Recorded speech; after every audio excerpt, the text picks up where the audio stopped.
Steven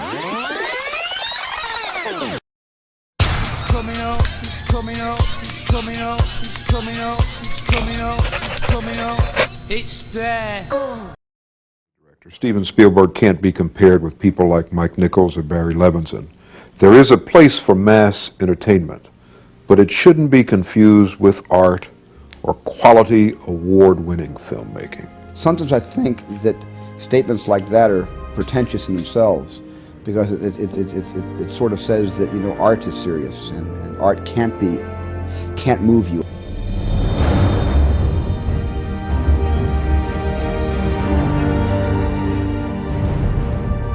Art can't be on a bicycle with E.T. and fly across the moon.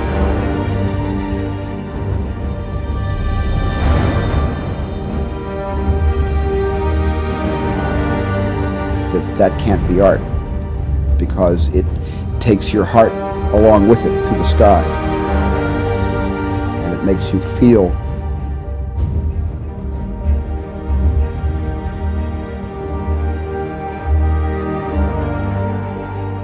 like a kid again.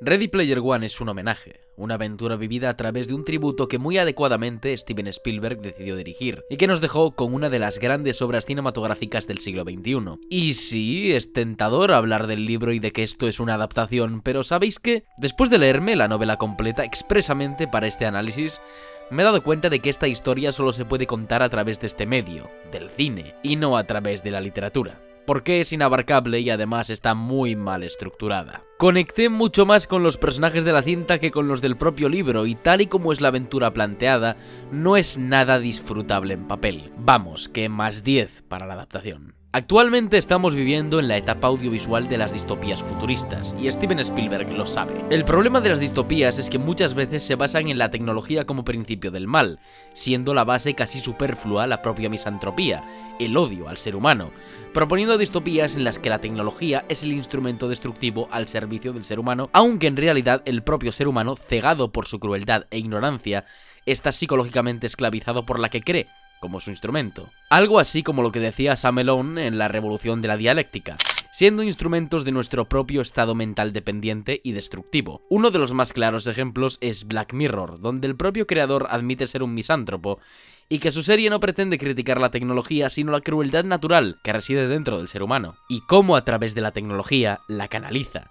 Es algo así como exculpar la crueldad y ambición destructiva del ser humano a través del miedo a la tecnología. En cambio, lo que hace diferente a Ready Player One es que consigue que el ser humano sea un instrumento de la tecnología y no en un contexto negativo. Sí, es verdad que la situación planteada en Ready Player One es un poco triste, pero saca a relucir facetas positivas del ser humano y no solo lo malo, sino los talentos y la ambición. Dicho esto, ya que vamos a sumergirnos en esta cinta de Steven Spielberg, no olvidéis poneros los cascos, relajaos y disfrutad del vídeo.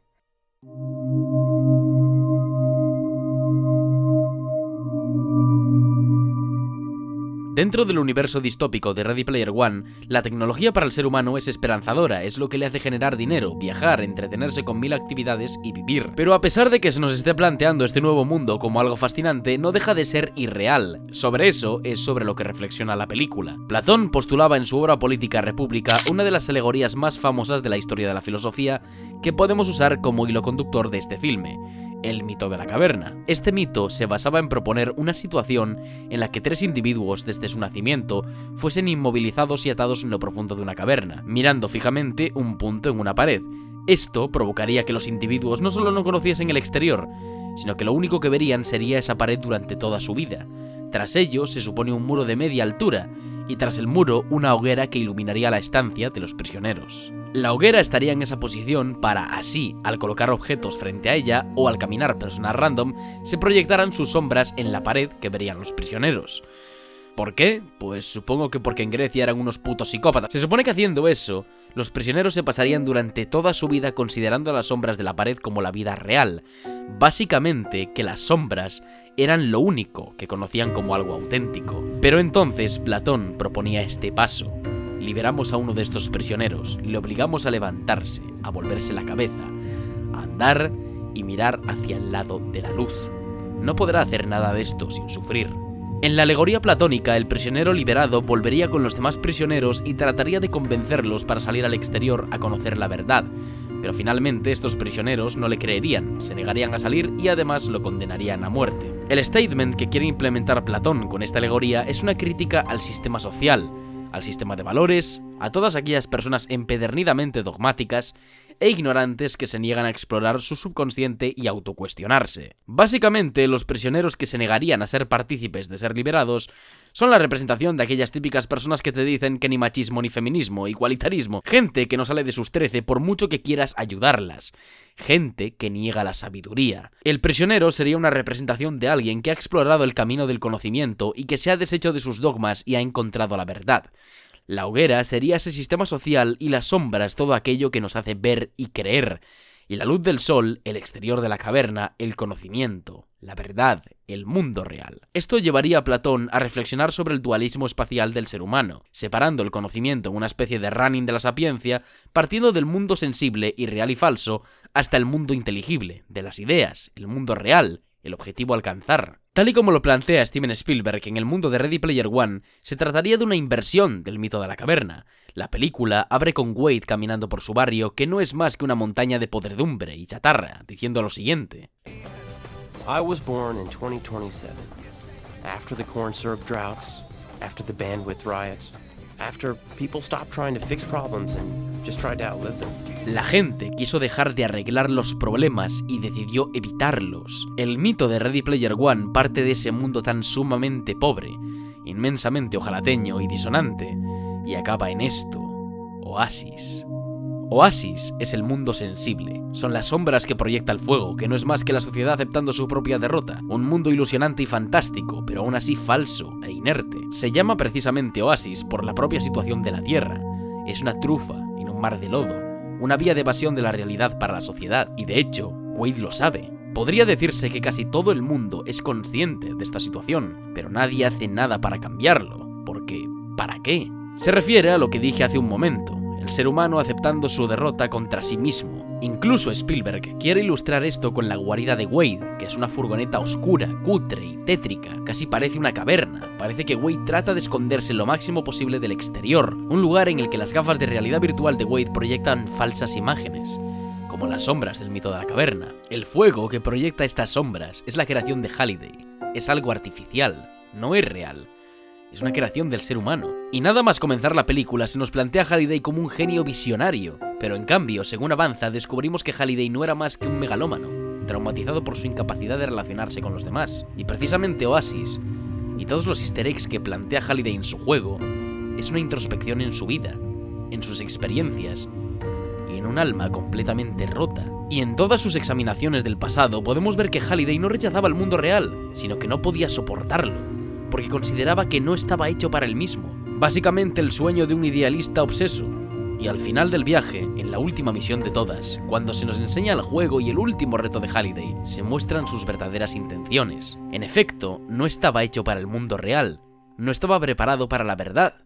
En cambio, el ganador del easter egg, el nuevo propietario de Oasis, que además de tomar todas las decisiones que Halliday no pudo tomar, y de tener el valor de rechazar deliberadamente ser el propietario de Oasis ante el avatar de Halliday, tenía la opción de apagar a Oasis para siempre. Ganar toda la carrera por el easter egg daba esa opción, eliminar para siempre ese mundo, y sobre ello reflexiona Halliday, sobre que el verdadero mundo es el que está ahí fuera, es esa tierra abandonada, y por eso vemos esa imagen de toda la gente en la calle aún habiendo sido eliminada de Oasis con las gafas puestas. Porque como decía el propio Platón sobre los prisioneros del mito de la caverna, ninguno de ellos encontraría la verdad sin sufrir. Los últimos minutos de la película nos muestran con ese montaje de dos escenas paralelas el dualismo de ambos mundos. En una, vemos a Sorrento avanzar hacia la furgoneta de Wade, desesperado por ganar el easter egg y así ser el dueño de Oasis, en una atmósfera terriblemente real, mientras en la otra escena vemos una conversación completamente emotiva entre la imagen de Halliday y Wade,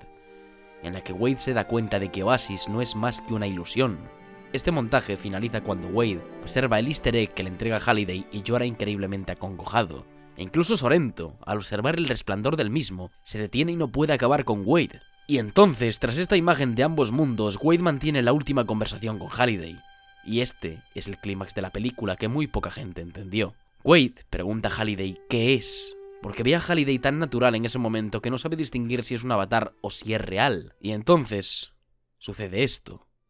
You're not an avatar, are you? No. Is Halliday really dead? Yes.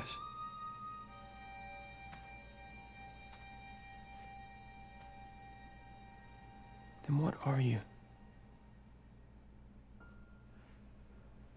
Goodbye, Parzival.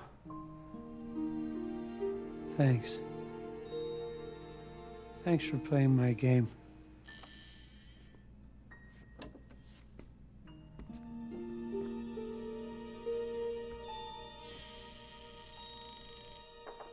Halliday, por supuesto que está muerto. Esa imagen es lo único que queda de él, atrapado en ese mundo falso. Es la última lección de Halliday. Por eso le dice gracias Parzival, no gracias Wade. Le llama por su nombre virtual y lo termina con esa frase. Halliday le agradece que haya jugado a su juego, al juego sobre su vida. Halliday siempre fue una imagen, una fantasía, una persona que no podía vivir en el mundo real, que solo podía vivir en Oasis. Un mundo falso e idealista, que no era más que su mente perturbada y traumatizada. Él solo tenía miedo, y por eso da la opción a Wade de apretar el botón, pero no lo aprieta porque no es capaz de asumir tal responsabilidad.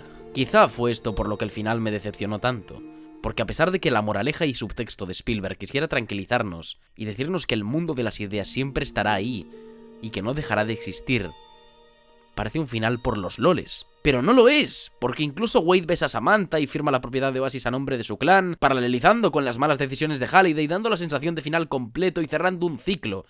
Quizás es que Spielberg no supo transmitirnoslo correctamente, aunque es un final atrevido, porque nos muestra que Wade conoce las consecuencias de sus actos, y a pesar de no eliminar Oasis, de no eliminar el mundo sensible, sabe que para arreglar el mundo de verdad, se debe empezar por encontrar el conocimiento. ¿Y el amor?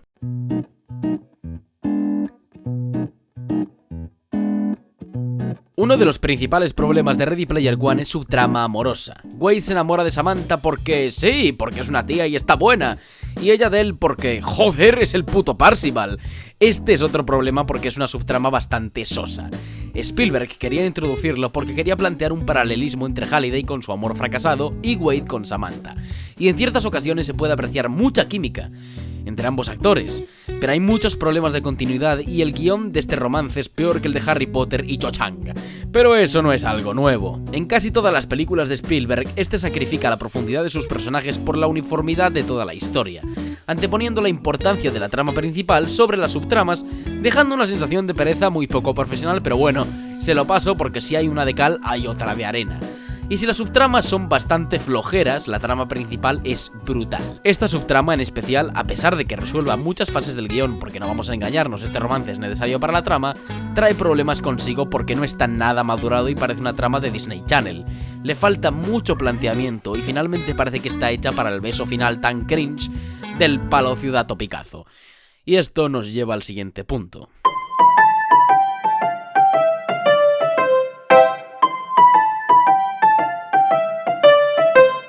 Para Spielberg, lo menos importante de la película son los personajes y las conexiones que tienen entre sí mismos para fortalecer la trama principal. Todos los personajes están definidos de aquella manera, pasando de los dos japos, tanto el adolescente samurái como el niño ninja, dándole unos retazos un poco más avanzados al personaje de Helen, pero un poco, no os creáis que demasiados, y al personaje de Samantha le da profundidad a mitad de la película, pero después se desentiende completamente, dándole el protagonismo total a Wade. Y por Dios, Sorrento es una caricatura de villano. Los personajes de hecho los utiliza Spielberg como un rebaño de vacas a sacrificar para salvar la integridad de Wade constantemente, como en la batalla final y luego en el mundo real cuando todos le protegen del ejército de Sorrento. Los personajes principales tienen un final tan empalagoso porque Spielberg también nos quiere decir que por muy viejo que él sea, y por mucho que haya evolucionado el mundo y sobre todo el cine, lo que prevalece siempre son los valores tradicionales. El poder de la amistad, el amor, la camaradería y al final feliz. Quizá las moralejas de Spielberg estén muy trasnochadas o sean muy diferentes según el filme, Pero al final, lo que lleva al protagonista a lograr sus objetivos es la confianza, el trabajo en equipo y la amistad. Por ello, el romance entre Wade y Samantha me tira tanto para atrás, porque aunque sea un valor tradicional, esta es una historia sobre amistad y sobre su valor final, incluso la amistad entre Halliday y Ogden, que al quebrarse los llevó a los dos a la depresión. Y esto pues nos lleva a hablar del protagonista, Wade Owen Watts.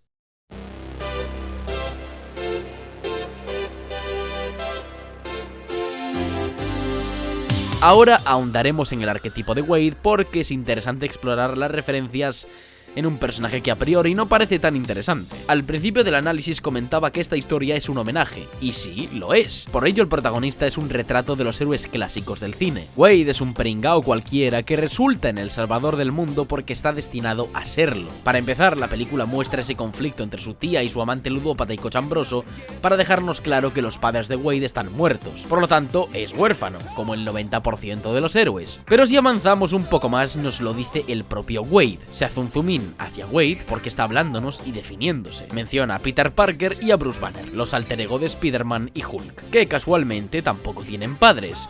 Y el look de Wade tampoco es casualidad, flequillo poco casual y gafas, es decir, look de Clark Kent, el alter ego de Superman que curiosamente tampoco tiene padres. Y seguimos avanzando en la película porque cuando los malos malísimos matan a sus tíos destruyendo su casa, yo al menos no pude dejar de recordar el episodio número 4 de Star Wars cuando el Imperio asesina a los tíos de Luke Skywalker y reduce su casa a cenizas. Incluso cuando Wade cruza el río de lava para llegar al duelo final me recuerda la escena de Shrek 2 cuando Mongo se cae al agua y su sacrificio permite a Shrek y a sus compañeros cruzar el castillo de muy lejano, como ocurre con el gigante de hierro creado por Helen que permite a todos cruzar el río hacia el duelo final. Además de todas estas referencias, Wade atraviesa todas las etapas del viaje del héroe clásico y las referencias a otros héroes son muy obvias. Es como el héroe modelo cliché que Spielberg mete con calzador, obviamente para recordarnos a ecos de héroes míticos, pero haciéndolo bien. Y hablando de Spielberg...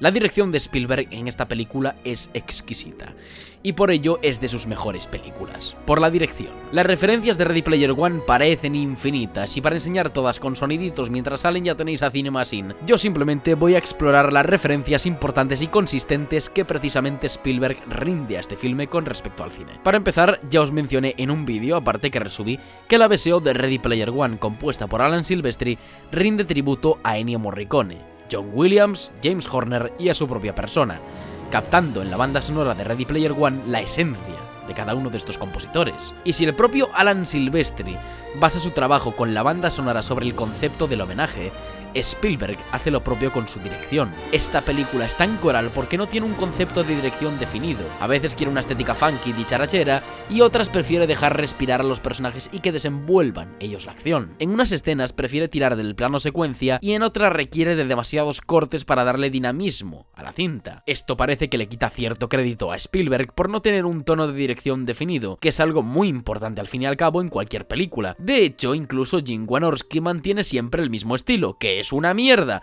pero no deja de ser mierda y eso no está tan mal. Spielberg entiende que en una película con tantos estilos y filtros es imposible imponer un estilo definido, porque lo es.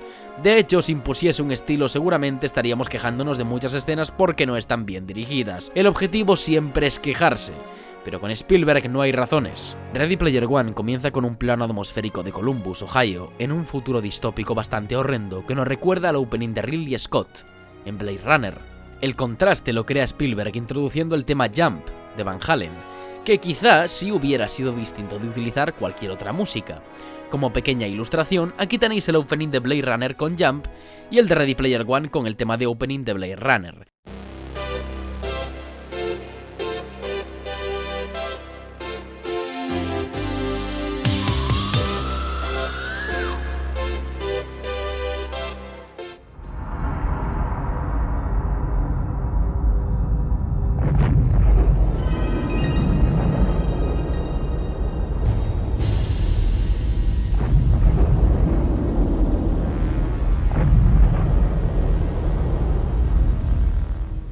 Se ve muy diferente, tanto lo que nos quiere transmitir Spielberg como lo que nos quiere transmitir Scott, aunque los espacios sean prácticamente iguales.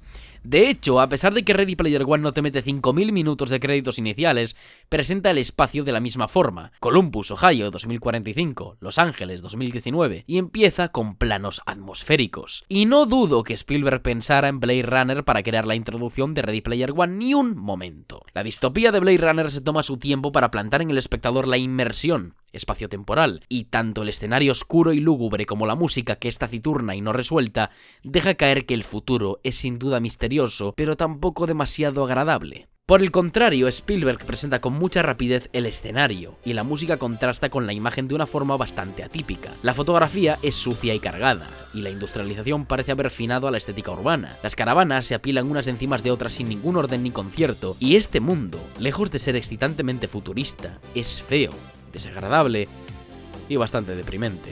Y puede que este sea el peor barrio del mundo, no lo dudo, pero Spielberg nos presenta este espacio. La primera imagen que vemos del futuro 2045 es esta, y es la distopía que decide presentarnos. La cámara panea por el barrio y se acerca a la caravana de Wade Watts, al que sigue la cámara. Creo que comenzar esta secuencia con Jump es bastante disturbing, es decir, tal y como se nos plantea el escenario, iniciar la apertura con una canción con tanta vitalidad y energía parece un error.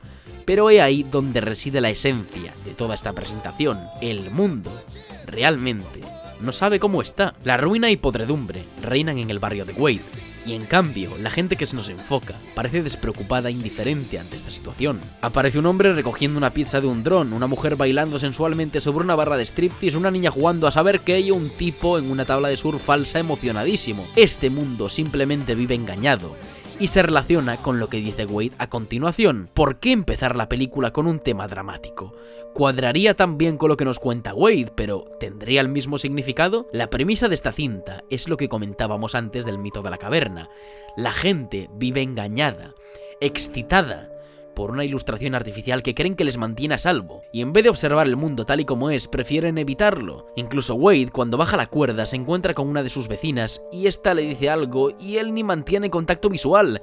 De esto se pueden sacar dos conclusiones. Wade va con prisa porque va focused en meterse en Oasis, y además reacciona de esa forma a lo que le ha dicho, porque desde que ha bajado desde su caravana y ha atravesado todo su barrio, ha estado observándolo, y sabe que el mundo está en la mierda.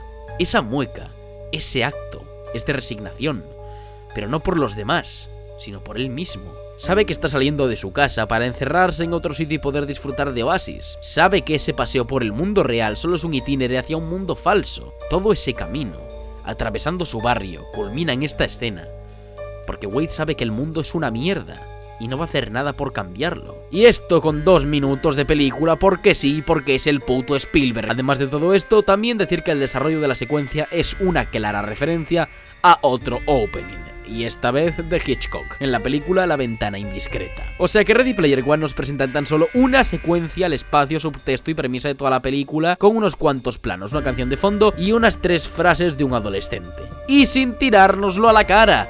Es fácil decir que esta película es palomitera y hecha para las masas, pero esto quiere hacernos pensar. Y hay pocos directores que sepan transmitir todo esto solo con un opening y 2 minutos. Pero bueno, no quiero extenderme, las referencias son obvias a lo largo de la historia, así que vayamos a por la escena clave de la película, que por cierto, además de ser la mejor, no está en el libro, es una completa invención de Steven Spielberg. Más allá de rendir tributo al que seguramente bajo el punto de vista de Spielberg sea el mejor director de la historia, Stanley Kubrick tiene mucha historia, pues fue en el set de Resplandor donde ambos directores se conocieron. Además de la estética tan vistosa que tiene esta escena y la increíble recreación de los escenarios, Spielberg entiende el homenaje hacia Kubrick en el propio ritmo de la dirección. La banda sonora es otro regalo de Silvestri que comentaré más adelante, utilizando el leitmotiv principal del Resplandor. En la entrada principal ya tenemos el primer plano homenaje a Kubrick, que Spielberg recrea fantásticamente bien. Esta escena en El Resplandor significaba mucho, porque a partir de aquí se desarrollaba la mitad del segundo acto, ya que aquí Wendy descubría la locura de Jack.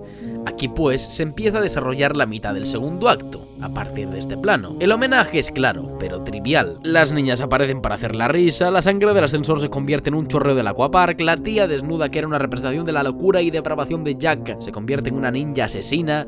Por eso vamos a obviar todo esto porque al fin y al cabo Oasis es un videojuego y este escenario tiene que ser jovial. Lo que me gusta de esta parte trivial es la escena del laberinto, que es completamente agobiante y Spielberg ilustra de forma muy intencionada el laberinto desde un plano casi cenital como hacía Kubrick en la versión original. Por otra parte, mientras en la cinta original Kubrick optaba por construir un escenario inverosímil e increíblemente loco, como bien se analiza en el documental Room 237, Spielberg también lo hace. En este documental se analiza cómo en El Resplandor Kubrick hacía estancias inmensas. Si analizamos los planos de los escenarios según la continuidad y el ritmo visual, que no concordaban con un modelo especial realista. Spielberg, pues, atraviesa todo el escenario de forma inverosímil y bastante cómica. Salta a espacios diferentes de uno en otro sin ninguna continuidad y no dudo ni un momento que esta es otra referencia a la dirección del propio Kubrick. Y entonces llegamos a la escena clave. Como ya comenté al principio, esta película es una aventura loca a través de la mente perturbada de Halliday.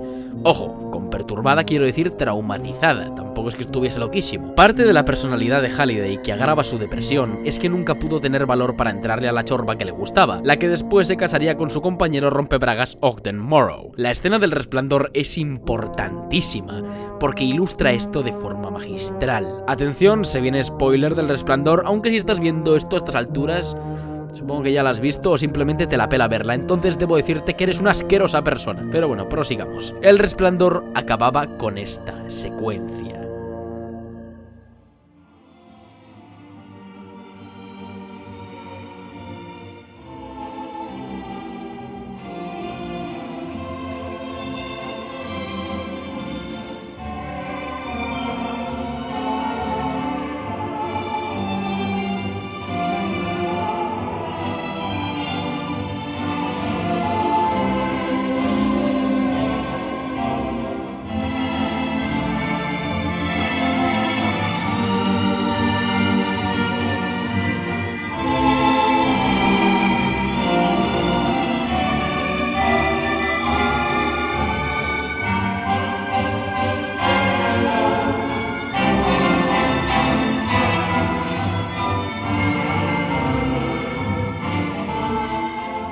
Mucho se ha teorizado sobre este final, ya que el personaje de Jack Torrance muere al final y es imposible que aparezca en esa foto, ya que según la fecha mostrada en esa fotografía, Jack aún no había nacido, se supone.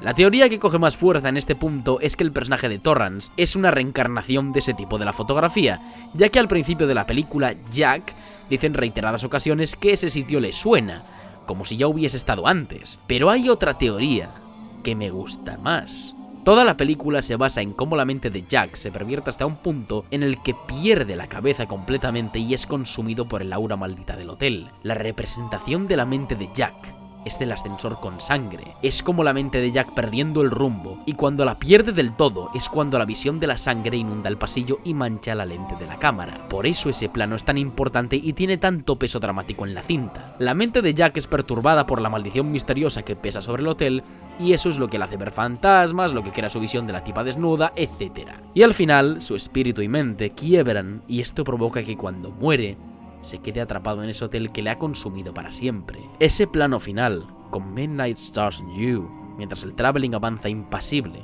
ante la tragedia que acaba de ocurrir, tan pasivo y relajado, quiere representar la tragedia que pesa sobre el hotel. Y la presencia de Jack en la fotografía es su alma, que ahora reside con todos los fantasmas del hotel, en un perpetuo salón de baile, para siempre ser consumidos y consumir a todo aquel que pise la tierra maldita. Si aplicamos toda esta tesis a Ready Player One, podemos darnos cuenta de qué fue lo que consumió a Halliday. A Halliday le consumió su carácter impasible ante los convencionalismos sociales. Su megalomanía tan patológica le impedía poder relacionarse con los demás, y su incapacidad para crear lazos consiguió encerrarlo en sí mismo. Y escapando del mundo exterior se creó un mundo para él solo. Oasis es lo que quiso ser Halliday. Y las 3 llaves se consiguen haciendo cosas que Halliday quiso hacer, pero no ejecutó. La primera llave se consigue volviendo atrás en la famosa carrera, como él decía, lo que él deseaba, ¿Por qué no volvemos atrás? La segunda llave se consigue invitando a Kira, el amor platónico de Halliday, a bailar. Y la tercera se consigue descubriendo el bug de Adventure. Pero realmente el huevo de Pascua surge cuando uno rechaza ser el propietario de Oasis, no cometiendo el mismo error que Halliday. Toda la historia se basa en tomar las decisiones que Halliday no pudo. Y la escena del Resplandor es tan jodida por eso. La famosa fotografía del Resplandor tiene dos reemplazos. En vez de Jack Torrance vemos a Halliday. Y en vez de la misteriosa mujer al lado de Torrance, vemos a Karen Underwood, el gran amor de Halliday. Esto, pues, enlaza con el subtexto final del Resplandor. Para ilustrar todo este mensaje me gustaría citar al gran escultor francés François Auguste Rodin. El artista debe estar listo para ser consumido por el fuego de su propia creación. Halliday odia toda su vida, y el odio a toda su vida se ve patente durante toda la película. Odia las decisiones que tomó, odia los caminos que eligió y odia Oasis. Por eso es tan importante la frase que dice al final, que el mundo real es lo único real, y su escape, su creación, le consumió, y al final se quedó encerrado en ella, en forma de viejo oráculo sabio que da llaves a todos aquellos que resuelvan sus traumas. La fotografía en el escenario del Resplandor es durísima por eso. Al igual que Jack Torrance en la película, a Halliday le destruyó el mundo real, y como la sociedad en la actualidad de la propia distopía, aceptó su derrota y escapó hacia un mundo falso, y ese mundo falso acabó por destruirle definitivamente. Por eso es tan importante esta escena. Y claro, el salón de baile está lleno de zombies desagradables bailando, con Kira en medio suplicando por ayuda, porque es una metáfora de lo que le ocurrió a Halliday. Kira quería estar con Halliday, y Halliday no tuvo valor para invitarla a un inocente baile, y quizá esa fue su última oportunidad de estar con ella, y al final ella tuvo que conformarse con un zombie. Con perdón del señor Morrow, es una metáfora. Y algo que me gusta muchísimo es la música de Midnight, de Stars and You, que es el tema que cerraba la película del Resplandor, aquí usada para ambientar el baile de la Cold Room, algo que no veíamos en el Resplandor. Y luego hay gente que tiene los huevos de decir que lo del Resplandor en el libro es mejor y bla bla bla bla bla, porque es una invención de Spielberg. Sí, claro, la mejor secuencia de la película es una invención de Spielberg y que funciona. Es brutal y tiene un trasfondo increíble, con lo cual Spielberg quizá haya entendido mejor la obra de Ernest Cline que el propio Ernest Cline. Bueno, sigamos que aún no hemos acabado. Entramos en el tercer acto, y la verdad es que la película pierde un poco de interés porque Sorrento da puta pena, pero se recobra la confianza en Spielberg con la confrontación final. Hay una batalla de la parra y sinceramente no tiene muchos detalles que analizar, así que vamos a saltarnos todo hasta el final. La escena del solitario Wade jugando al Adventure mientras todo el mundo le observa es deliciosa, porque Spielberg quiere crear un paralelismo con la visión que veremos más adelante de Halliday cuando era niño jugando Adventure solo en su habitación. Todo esto avanza con una celebración un poco cringe de los empleados de Sorrento, que sí, que son putos frikis, pero van a perder su trabajo, ¿no? A ver, puede ser un mensaje bonito que se alegren más de la cultura friki que de su puto pan. Pero bueno, que se lo paso a Spielberg. Por primera vez en toda la película, Sorrento decide mancharse las manos, que cuadra con una trufita de guión que se comentaba a mitad de la película. Sorrento al final toma las riendas y cuando va a cepillarse a Wade lo pilla justo en el momento del easter egg. Y es en ese momento donde por primera vez Sorrento se conmueve. Sorrento es un villano pusilánime, pero me gusta esta escena. Es un tipo que ve la vida como un negocio, y parte de su motivación es el rencor que le tiene a Halliday. Es el típico villano muy poco complejo que genera rechazo por su falta de motivación o carisma, y es más una caricatura barata de villano de película Disney que un villano dramático en sí mismo. Su evolución es yermo y bastante plana, pero en su catarsis puede llegar a redimirse, aunque sea un poquito. Comprende que la cultura pop tiene su sentido, y que la gente como Wade puede llegar a arriesgar su vida por ello, y se le cae toda la soberbia. Por eso Spielberg opta por la angulación picada hacia abajo. A Sorrento se le cae todo, y por eso no dispara a Wade. Ve el easter egg ante él, y lo nota tan auténtico y real, que lo acongoja. Y subtrama amorosa de mierda, beso hollywoodiense que ni se cortan un poco, Deus Ex Machina y un cierre bastante ¿Dónde vas, coherencia? ¡Me voy para no volver! De hecho, el final es un anticlímax bastante terrible para lo buena que era la escena de Halliday, pero Hollywood no more. Si queríamos homenajear la cultura pop y el cine clásico, había que hacerlo de esta manera. Lo siento mucho, ya lo comenté antes.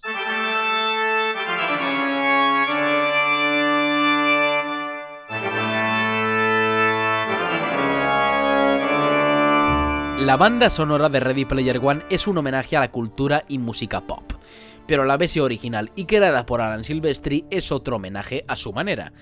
Básicamente es un tributo a un montón de bandas sonoras, algunas más clásicas y evidentes y otras increíblemente camufladas. Por lo tanto, vamos a examinar todas las reinterpretaciones de Silvestri y sobre todo los nuevos arreglos de muchos temas conocidos. Como ya mencioné al principio del vídeo, hace unos días resubí el análisis del main theme de Ready Player One, en el que Alan Silvestri homenajeaba a los grandes compositores clásicos de cine, entre ellos el propio Silvestri. Ese es el tema más importante y yo diría que mi favorito de toda la banda sonora, porque Silvestri consigue condensar toda la nostalgia y tono de la película en un tema muy breve, pero potente. Pero pasemos de eso porque hay mucha banda sonora por explicar. Comenzamos con el tema de Oasis.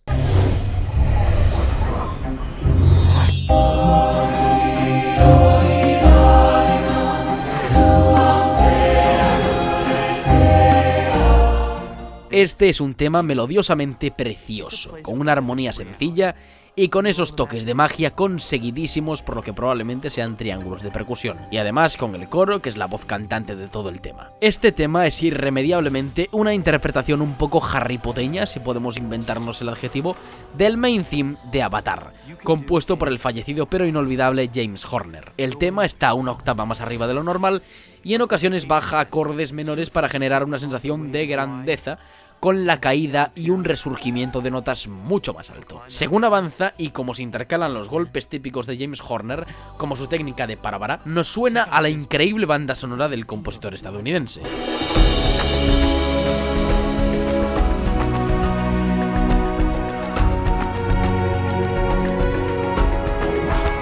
Silvestri decide reinterpretarlo de una forma más inocente y menos épica, como si estuviese adaptándolo a un contexto de videojuego.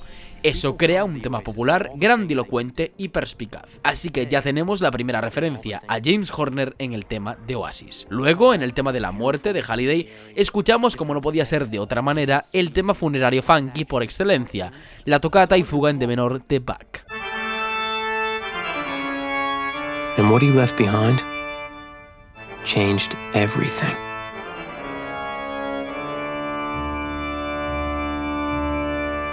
Tras esto escuchamos el main theme de Ready Player One, que en la película es el tema de la empresa de Halliday, algo así como el tema de la aventura, el tema del easter egg.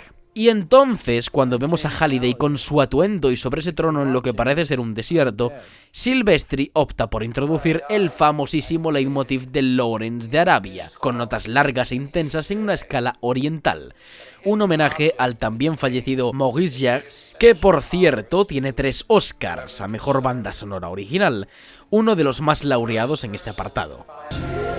3 hidden challenges test for worthy traits, revealing 3 hidden keys to 3 magic gates. And those with the skill to survive these traits will reach the end where the prize awaits.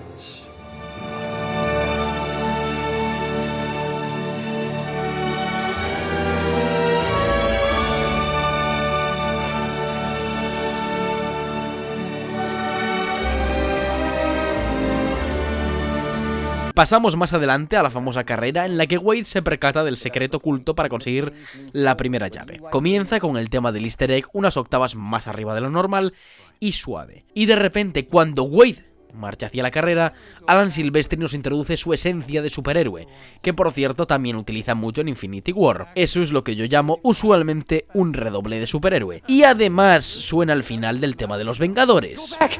10 seconds! Why can't we go backwards for once? Backwards. Really fast. Fast as we can. Really put the pedal to the metal, you know?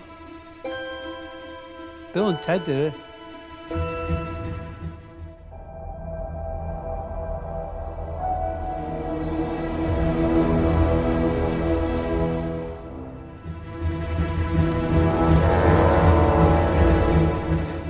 Y entonces, cuando se revela el recorrido secreto, suena el tema de Regreso al Futuro.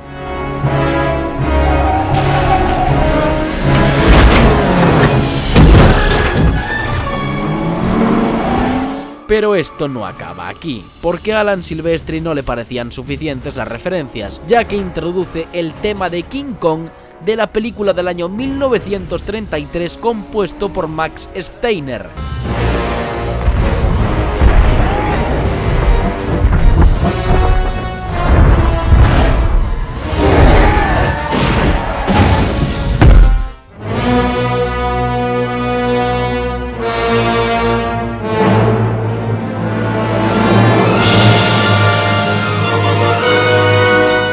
La victoria de Wade acaba con una versión orquestal del tema de la empresa del easter egg.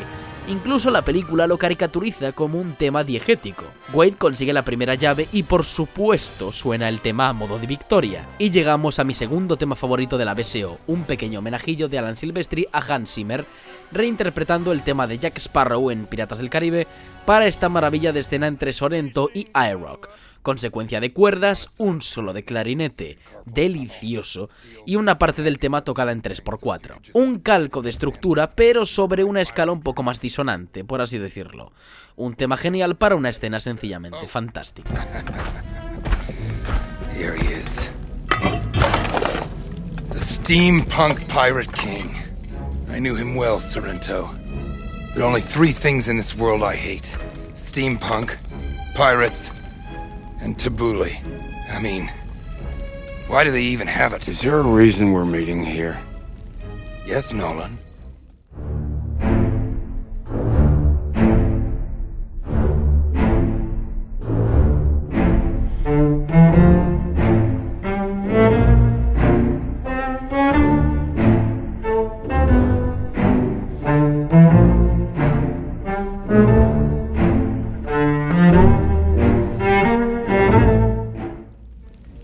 That's what I like about you, Nolan. You never lick. You bite straight to the chocolatey center of the Tootsie Pop. Remember that old commercial with the owl? iRock. Y llegamos a la escena donde Wade y Samantha se conocen, donde se nos muestra por primera vez su tema de romance, que como ya analicé en otro vídeo, es una reinterpretación del tema de Cinema Paradiso. Exacto, el tema de amor de la película. Esta vez el homenaje es a Ennio Morricone, uno de los grandes compositores de bandas sonoras clásicas. You have a birthmark. So what? Why would that scare me?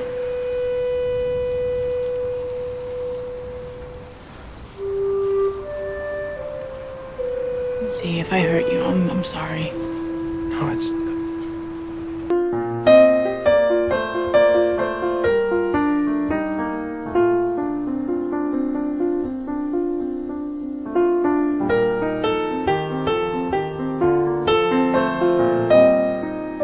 Llegamos a la escena del Resplandor y Alan Silvestri nos regala el tema original del Resplandor compuesto por Wendy Carlos, un compositor que trabajó solo con Kubrick en cine. En cierta parte Silvestri mezcla polimorfia y Masquerade, creando un tema bastante interesante. El tema se desarrolla siguiendo el curso natural de la acción y la secuencia se cierra con el tema Midnight, The Stars and You, que era el mismo que cerraba la película del Resplandor en Ready Player One para ambientar la escena del baile. Y como no, una vez conseguida la segunda llave vuelve a resonar el tema del easter egg. Y durante la batalla a Silvestri se le va la olla con las referencias porque además de meter el tema original de Chucky, compuesto por Joe Renchetti,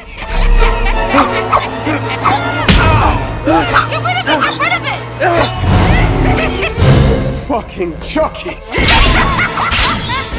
introduce el tema original de Godzilla de 1954, compuesto por Akiba Ifukube, uno de los grandes compositores de bandas sonoras japonesas de la historia. Una auténtica pasada.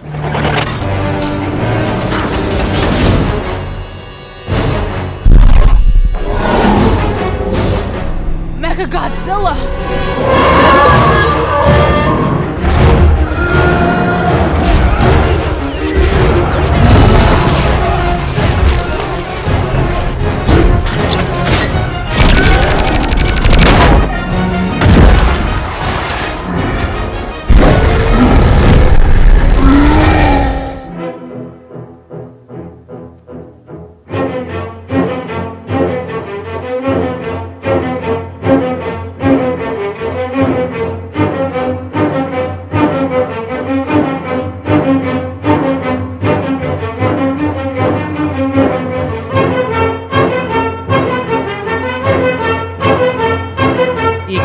De nuevo, al lograr la tercera llave, suena el tema del easter egg. En la escena en la que Halliday le ofrece Oasis a Wade, escuchamos el tema de Oasis, pero de forma suave y con un espacio agigantado entre las notas, bajando a una escala menor cuando Wade rechaza el contrato. Y entonces, en la escena final, cuando Halliday hace su reflexión, escuchamos el main theme completo, sin cortes. Y entonces, cuando por fin logra el easter egg, Alan Silvestri lo alarga y transporta hacia un salto de quinta, casi melancólico, que se desarrolla hacia el clímax del main theme. Y en la última escena se revela que el main theme no es el tema de la misión, ni del easter egg, sino el tema de Halliday. Goodbye, Parzival. Thanks. Thanks for playing my game.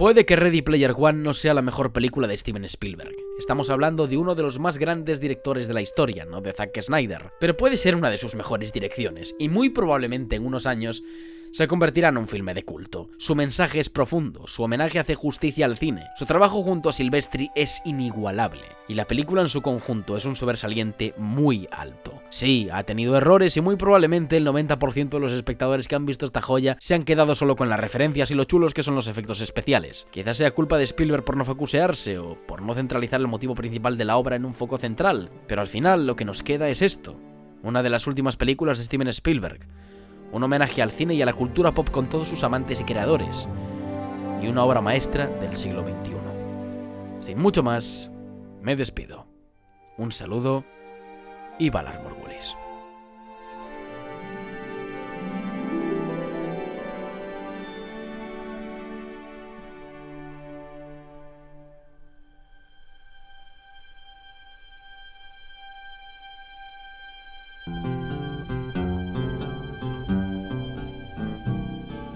I don't want to set the world on fire.